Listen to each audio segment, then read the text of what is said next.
বাংলাদেশ এবার 16ই ডিসেম্বরে কোনো কুচকাওয়াজ করবে না বলে সিদ্ধান্ত নিয়েছে, মুক্তিযুদ্ধ বিষয়ক উপদেষ্টা জানিয়েছেন। অন্যদিকে জয় বাংলাকে জাতীয় স্লোগান, যেটি হাইকোর্টের একটি আদেশ হয়েছিল, সেটি আপিল বিভাগ স্থগিত করেছে। এই 5ই আগস্ট পরবর্তীতে সবচেয়ে বড় সফর বলা যেতে পারে, সেখানে আশ্বাস দিচ্ছেন। কিন্তু অন্যদিকে আমরা দেখছি নয়াদিল্লিতে বাংলাদেশে হাই কমিশন ঘেরাও করা হচ্ছে, সেটার বাইরে বিক্ষোভ করা হচ্ছে। অফকোর্স আমরা সাংস্কৃতিক ভাবে আমরা বাঙালি, কিন্তু আমাদের ভৌগোলিক একটা পরিচিতি আছে, আমরা বাংলাদেশি। কারণ জয় বাংলা যখন বলেন সব ইন্ডিয়া চলে আসে।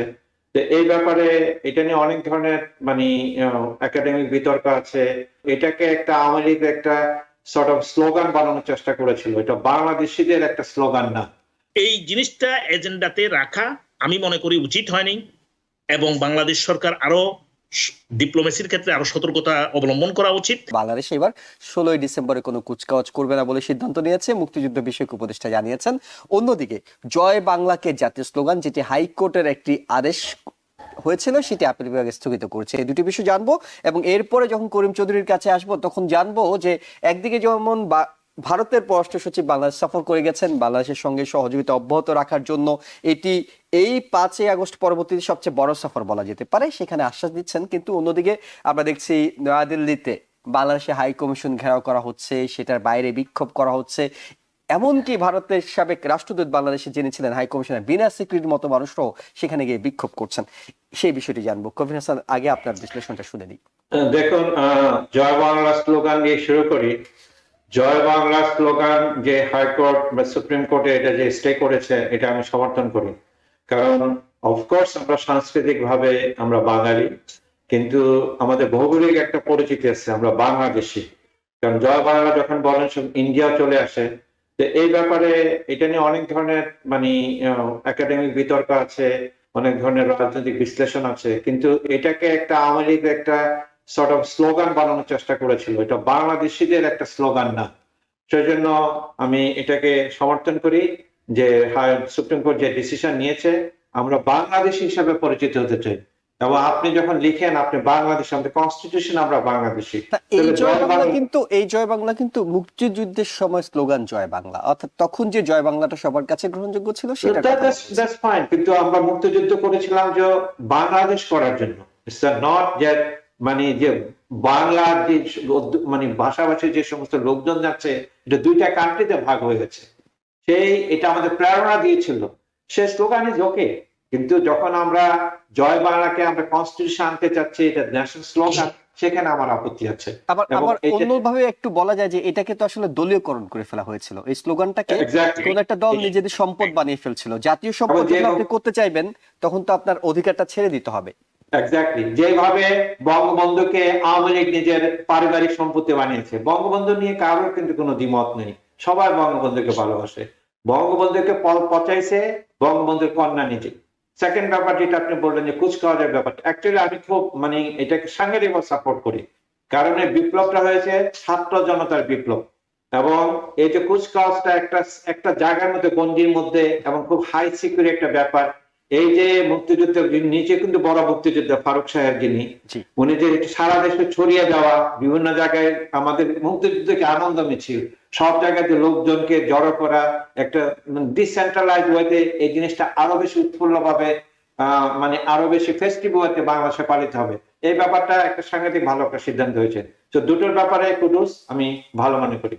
অনেক ধন্যবাদ আপনাকে। করিম চৌধুরী, আপনার কাছে বাংলাদেশ ভারত সম্পর্কের রসনটা একটু শুনতে চাই। এই মুহূর্তে যেহেতু একটা সুবাতাস বইছে, অনেকে মনে করছেন ভারতের পররাষ্ট্র সচিবের সফরের পরে এটা আসলে কতটা কূটনৈতিক, কতটা আন্তরিকভাবে হতে পারে?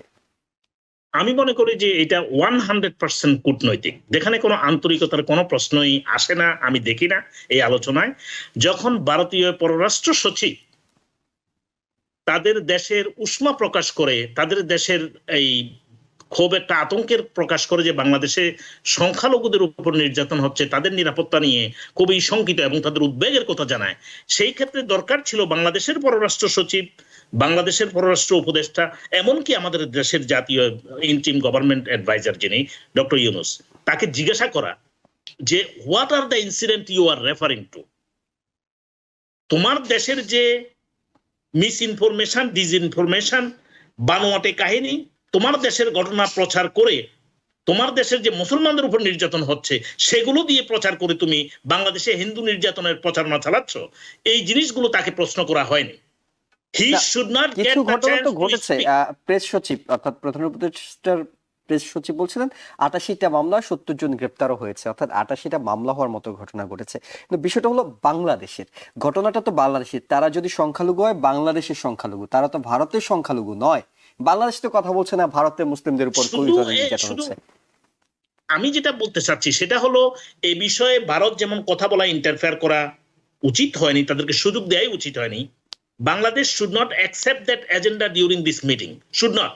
This is our internal matter, let us handle it and talk about your country. If you want to talk about any kind of discrimination, any kind of massacre against the minorities, talk about that one. You have the direct information. We are not publishing here your country's all this massacre and it's called ethnic cleansing. So সেটা আমরা জানি। এই জিনিসটা এজেন্ডাতে রাখা আমি মনে করি উচিত হয়নি, এবং বাংলাদেশ সরকার আরো ডিপ্লোমেসির ক্ষেত্রে আরো সতর্কতা অবলম্বন করা উচিত, ভারতকে এই সুযোগ দেওয়া উচিত হয় নাই। তবে আমি বর্তমান ইন্টিম গভর্নমেন্টকে ধন্যবাদ জানাবো একটা ক্ষেত্রে, যে they send strong message to treat Bangladesh as a neighbour, as an independent country and deal with us in a professional manner, not our younger brother, not a neighbor like you have to listen to me, follow me.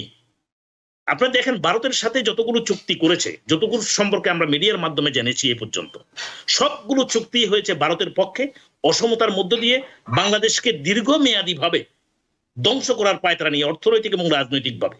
অতএব ওই দেশকে আমরা বন্ধুভাবে চিন্তা করা, তাদের সাথে বন্ধুসুলভ আচরণ করা বর্তমান সরকারের আমার সম্ভবত আরেকটু হার্ড লাইনে যাওয়া দরকার ছিল, এবং সেই সব বিষয় নিয়ে যে বাংলাদেশকে আন্তর্জাতিক বিশ্বে বিব্রত করার জন্য তোমরা যে প্রোপাগান্ডা চালাচ্ছ, আজকে এখানে সচিব পর্যায়ের মিটিং এ এসে মিথ্যা তথ্য এবং বানোয়াট কাহিনীর উপর ভিত্তি করে মাইনরিটির উপরে আমরা নির্যাতন চালাচ্ছি এই দেশে under this government. Look at the stats, look at the statistics, what happened last 15 years under Hasina regime. How many Hindus and minorities lost their home, life and everything, and what happened previous government and what happened now under the circumstances of a revolution, we should say this thing. দেখুন অনেক Hindu leader আমাদের পরিচিত, আমার ভাই বন্ধু, আমাদের classmate, যারা বাংলাদেশে উচ্চ পর্যায়ের ক্ষমতা সম্পন্ন আছে সরকারি, বেসরকারি এবং ব্যবসা বাণিজ্যের দিক থেকে, তারাও বলছে এটা আমাদের স্বার্থে হচ্ছে না, আমাদেরকে বিব্রত করার জন্য ভারত করছে, ভারতের স্বার্থ উদ্ধারের জন্য। কেননা ভারত যেকোনোভাবেই এই বিশ্লেষণটা দিচ্ছেন হাসিনাকে ক্ষমতায় আনতে চায়, বিভিন্ন ভাবে বাংলাদেশকে বিব্রতকর অবস্থায় ফেলতে চায়, এটা ভারতের দোষ। এবং বাংলাদেশিরাও কেউ কিন্তু কোথাও বাংলাদেশের হিন্দুদের অথবা মাইনরিটিদেরকে দোষারোপ করছে না।